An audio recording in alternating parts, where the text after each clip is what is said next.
নমস্কার, আমি দীপান্বিতা আবারও একটি রেসিপি নিয়ে হাজির হলাম আপনাদের কাছে। আজকের রেসিপি বাদশাহী আন্ডা। এটি বানানোর জন্য প্রথমে আমি 6খানা ডিমকে সেদ্ধ করে তার খোসা ছাড়িয়ে নিয়েছিলাম। এরপর ম্যারিনেট করব বলে সেই ডিমগুলোর গায়ে একটু কাটা দাগ দিয়ে নিলাম। দিয়ে নিয়ে তার উপরে দিলাম 1 টিস্পুন নুন, 1 টিস্পুন হলুদ গুঁড়ো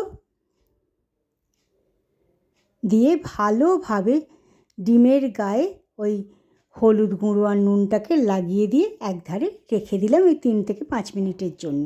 এরপর একটা পেস্ট বানাবো, সেই জন্য একটা মিক্সিং জার নিয়ে নিলাম। তার মধ্যে একটা ছোট সাইজের পেঁয়াজকে ওই রাফলি চপ করে কেটে নিয়ে ডুমো ডুমো করে কেটে নিয়ে যোগ করলাম। তার সাথে দিলাম 2-4টে কাঁচা লঙ্কা।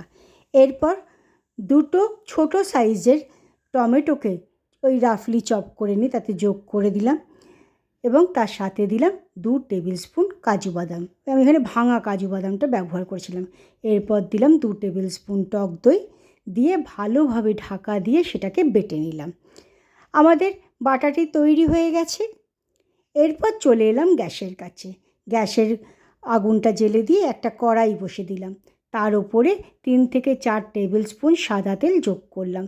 তেলটাকে ভালোভাবে কড়ার গায়ে লাগিয়ে নেওয়ার পর ওই ম্যারিনেট করে রাখা যে ডিমগুলো ছিল, যেটা নুন হলুদ মাখানো ছিল, সেই ডিমগুলোকে দিয়ে 1-2 মিনিট হাই ফ্লেমে আমি ভেজে নিয়েছিলাম। বেশি ভাজবার দরকার নেই, একটু গায়ে রং চলে এলেই সেটাকে আমি তেল থেকে তুলে নিয়েছিলাম। এইভাবে আমাদের ডিম ভাজাটি তৈরি হয়ে গেল। এরপর সেই তেলে একটা ছোট সাইজের পেঁয়াজকে পাতলা পাতলা করে কেটে নিয়ে যোগ করলাম। বেরেস্তা বানাবো। 5 থেকে 8 মিনিট হাই ফ্লেমে সেটাকে ভাজতে শুরু করলাম। যখন সেটার কালারটা চেঞ্জ হয়ে ব্রাউন কালারও চলে এলো, অর্থাৎ বেরেস্তার কালার চলে এলো, তখন সেটিকে তেল থেকে ছেঁকে তুলে নিলাম। আমাদের বেরেস্তাটি তৈরি হয়ে গেল। এরপর সে বেরেস্তা ভাজার তেলেতেই আবার যোগ করলাম 12 পিস, ওই একটা ডিমের সঙ্গে 2 পিস আলু দেবো, সেই জন্য 12 পিস আলু এখানে আমি যোগ করলাম।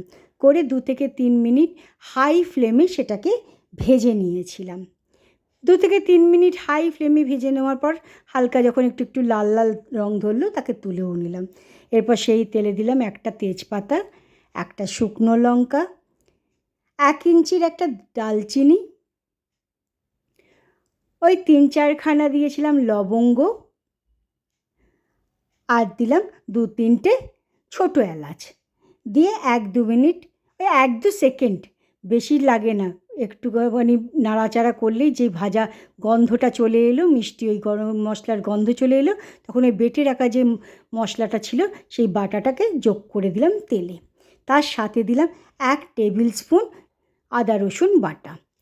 তারপর 2-3 মিনিট ধরে লো ফ্লেমে ভালোভাবে কষিয়ে নিতে থাকলাম।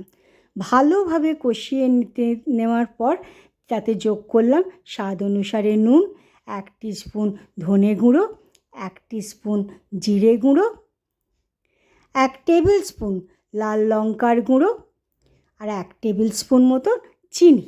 এগুলো সব কটাকে দিয়ে আবারও আমি ভালোভাবে 2-3 মিনিট ধরে লো ফ্লেমে কষাতে থাকলাম। এরপর তাতে যোগ করলাম ওই ধনে পাতার ডাঁটা। এখনকার ডাঁটাগুলো বড্ড শক্ত শক্ত হয়, তো সেই জন্য ডাঁটাটা আগে যোগ করে দিলাম।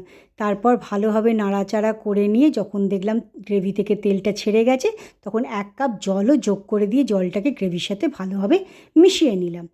তারপর যে ভেজে রাখা যে আলুগুলো ছিল সেগুলো দিয়ে গ্রেভিটাকে আরেকটু নাড়াচাড়া করে নিয়ে একটা ঢাকনা লাগিয়ে দিলাম 3 থেকে 5 মিনিটের জন্য, আলুগুলোকে সেদ্ধ করব বলে। ফ্লেমটাকে অবশ্যই লোতে রেখেছিলাম। 3 থেকে 5 মিনিট বাদে ঢাকনাটা তুলে নিয়ে আবারও কিছুটা 1-2 মিনিট ধরে নাড়াচাড়া করে নিলাম। নিয়ে এবার ভেজে রাখা যে ডিমগুলো ছিল সেই ডিমগুলো ছেড়ে দিলাম সেই গ্রেভির মধ্যে, দিয়ে আবারও বেশ খানিকক্ষণ নাড়াচাড়া করে ডিমটাকে গ্রেভির সাথে মিশিয়ে নিলাম।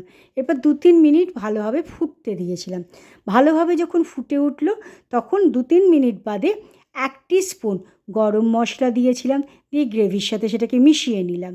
নিয়ে গ্যাসের আগুনটাকে বন্ধ করে দিলাম। এরপর তাতে 2-3 টেবিল স্পুন ওই ধনে পাতা কুচি আমি যোগ করেছি। তারপর যে বেরেস্তাটা ভেজে রেখেছিলাম সেই বেরেস্তাটাকেও ওপর থেকে করে একটা ঢাকনা লাগিয়ে দিলাম 5 মিনিটের জন্য। আমাদের বাদশাহী আন্ডা তৈরি হয়ে গেল। আজকের রেসিপিটি কেমন লাগলো অবশ্যই জানাবেন। ধন্যবাদ।